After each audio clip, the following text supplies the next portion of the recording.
seu pai, ele via o que os seus pais faziam, ele via eles fazendo o que era errado aos olhos de Deus, e ele poderia também fazer isso, não é? Dar continuidade, dar sequência àquilo que seu pai fazia. Mas não, o que é que ele faz? Ele restabelece o culto ao Senhor. O que é que ele faz? Ele faz o que é reto aos olhos do Senhor. E aí nós já vamos por terra toda aquela sabedoria mundana, né? Todos aqueles ditados, tudo aquilo que o mundo diz, filho de peixe não é, se o pai é assim, o filho também vai ter que ser. Não necessariamente nessa ordem, porque Ezequias, apesar de descender de Acais, ele fez o que era reto aos olhos do Senhor. Então nós vemos que a palavra não frisa isso aqui logo, no terceiro versículo. Olha, ele fez o que era reto aos olhos do Senhor, conforme tudo o que fizera Davi, seu pai. Porque ele descendia de Davi. E tirou os altos, e aí começou a fazer logo uma revolução naquele lugar. Derrubar os altos, ninguém queimando incenso. E aí nós vemos que até a serpente que Moisés tinha usado, a serpente de metal, as pessoas queimavam incenso diante daquela serpente de metal. Mas o que nos chama mais atenção é que nós não estamos falando aqui de outro povo não, que não seja o povo de Deus. Quem estava queimando incenso diante daquela estátua, aquela serpente de metal, era o povo de Deus. Aí você me grava para mim e diz, mas bispo, o povo de Deus, que sabia todos os mandamentos, que viu o que Deus fez, o que Deus estava fazendo, aquele povo que rodou no deserto, mas que chegou na terra prometida, chegou em Canaã, a terra de mana, leite e mel, justamente este povo, o povo de Deus, que estava lá queimando incenso diante daquela serpente de metal, aquelas que faziam estátuas nos bosques, aqueles que levantavam altos nos bosques para adorar a outros deuses, era simplesmente o povo de Deus. O povo de Deus. E aí, Ezequias, quando assume o reinado, ele manda derribar tudo daquilo, jogar, lançar tudo por terra, quebrar aquela serpente, e é por isso que ele faz o que é reto aos olhos do nosso Senhor. Aí o próximo versículo, versículo 5, ele nos diz, olha, no Senhor Deus de Israel confiou de maneira que depois dele não houve seu semelhante. Nós vemos também aí a chave da vitória do Ezequias, porque ele confiou em Deus. Ele não confiou no seu pai, na sua família, ele não confiou em nada, mas ele confiou em Deus. Ele confiou que ele fazendo a vontade do Senhor, que ele fazendo a vontade de Deus, ele obteria vitória. E foi o que aconteceu. Ele obteve vitória porque ele foi o quê? Obediente aos mandamentos do Senhor. É isso que nos diz também a palavra. Glória a Deus. Diz que ele obedeceu ao Senhor. Ele fez o que era reto. Ele teve coragem de chegar e derribar, e acabar, e tirar, acabar com aquela farra que o inimigo estava fazendo no meio do povo de Deus. No meio do povo de Deus. E ele mandou derribar aqueles altos, mandou quebrar aquela serpente de metal e começou a fazer o que era reto.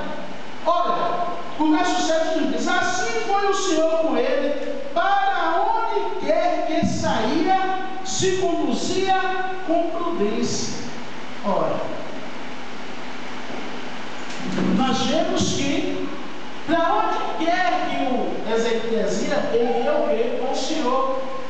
Quando aqui ele fala na palavra que ele fazia tudo conforme seu pai Davi fazia, é porque o Davi também fazia a mesma coisa. Davi não dava um passo sem ser da vontade de Deus, sem consultar ao Senhor. E toda vez que Davi dava um passo que não consultava ao Senhor, ele errava.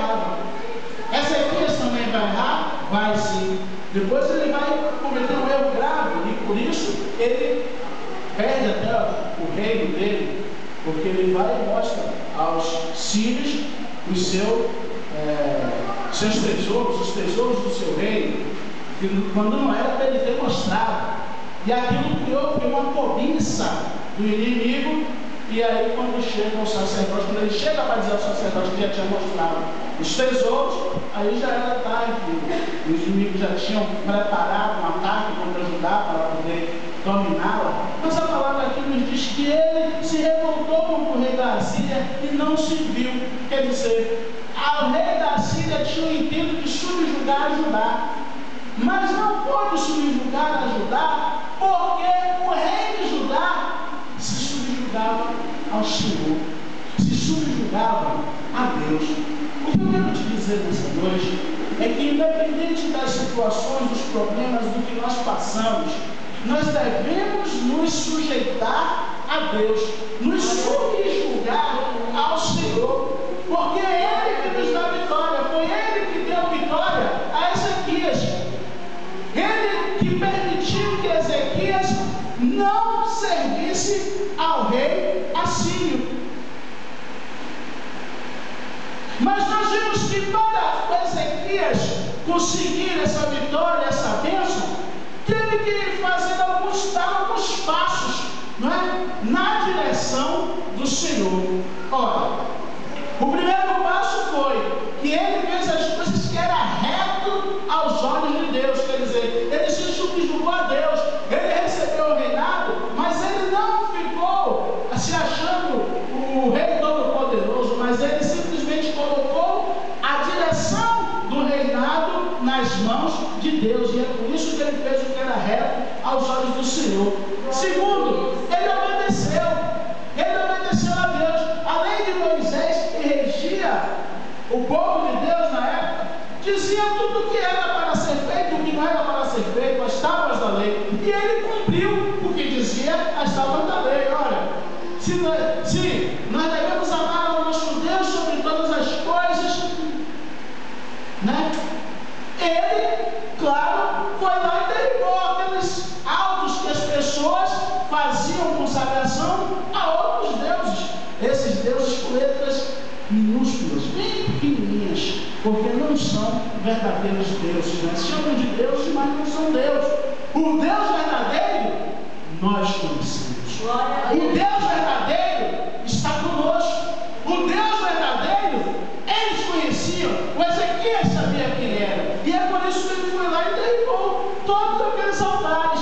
Foi por isso que ele chegou lá e o pessoal idolatrando a serpente de metal, e ele mandou quebrar, mandou derribar aquela serpente de metal, porque aquele povo tinha que confiar em Deus, não numa serpente de metal, não no altar que eles elegiam lá para qualquer tipo de Deus que eles achavam que era um Deus, mas eles tinham que ter a certeza que o Deus que tirou eles da terra da escravidão, o Deus que tirou eles e fez eles caminharem pelo deserto, o Deus que abriu o mar vermelho, era o verdadeiro Deus, e é esse Deus que estava com eles. Glória. E aí ele manda tirar tudo, derribar tudo, para fazer valer a vontade de Deus. Glória. A vontade de Deus é essa: olha, você terá só um Deus e só a Ele prestarás culto. Glória. Como ele iria assumir o seu reinado e as pessoas iriam prestar culto só ao outro Deus, se ele acreditava nesse Deus, se ele tinha certeza que esse Deus era o Deus poderoso, era o Deus fiel, era o Deus de Moisés. Tanto que ele depois faz o quê? Ele derruba a serpente, a estátua lá, mas ele segue o quê? Os mandamentos que Deus deu a Moisés no monte. Amém? Então nós vemos que ele obedece, quer dizer, ele não faz nada contra Moisés aqui. Quando ele derruba e manda derrubar ou quebrar a estátua lá de metal, a serpente de metal, é porque ele estava simplesmente querendo que o povo dele não errasse, porque o povo não tinha que se prostrar diante